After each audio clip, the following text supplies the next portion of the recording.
Sunday morning என்னோட work எல்லாமே சீக்கிரமாக முடிச்சிட்டேன். மகிழனும் நேரமாக தூங்கினதுனால ஹேர் வாஷ் பண்ணலான்னு தோணுச்சு.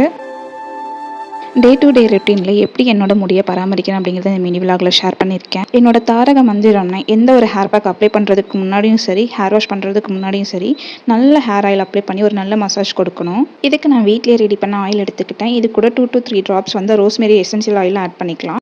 ரோஸ்மெரி எசென்ஷியல் ஆயிலை நான் ரெகுலராக யூஸ் பண்ண மாட்டேன். 2 வீக்ஸ் ஒன்ஸ் இல்லைனா வீக்லி ஒன்ஸ் தான் யூஸ் பண்ணுவேன். இதை எடுத்து நம்ம டபுள் பாயிலிங் மெத்தடில் ஹீட் பண்ணிவிட்டு அப்படி நம்ம தலையில் அப்ளை பண்ணிக்கலாம். ஓவர் ஹீட் பண்ணக்கூடாது. ஓரளவுக்கு வெதுவெதுப்பாக இருந்தால் போதும். நம்ம ஸ்கேல்பில் முடியல எல்லா பக்கமும் நல்லா அப்ளை பண்ணிவிட்டு ஒரு நல்ல மசாஜ் கொடுத்துக்கோங்க. மசாஜ் கொடுத்துட்டு நம்ம முடியை நல்லா கொண்டை போட்டுட்டு ஒரு 1/2 hour இல்லைனா 1 hour கழிச்சு நம்ம ஹேர் பேக் இல்லைனா ஹேர் வாஷ் பண்ணிக்கலாம். நான் ஆயில் நல்லாவே அப்ளை பண்ணி முடிச்சிட்டேன். இதை அப்ளை பண்ணி முடிச்சு ஒரு 1/2 hour கழிச்சு நான் வந்து ஹேர் பேக் ரெடி பண்ணி வச்சுருக்கேன். அதை அப்ளை பண்ண போகிறேன். இதோட வீடியோ நான் நெக்ஸ்ட் மினி விலாகில் ஷேர் பண்ணுறேன். இந்த வீடியோ உங்களுக்கு யூஸ்ஃபுல்லாக இருந்தால் மறக்காமல் லைக் பண்ணிவிடுங்க.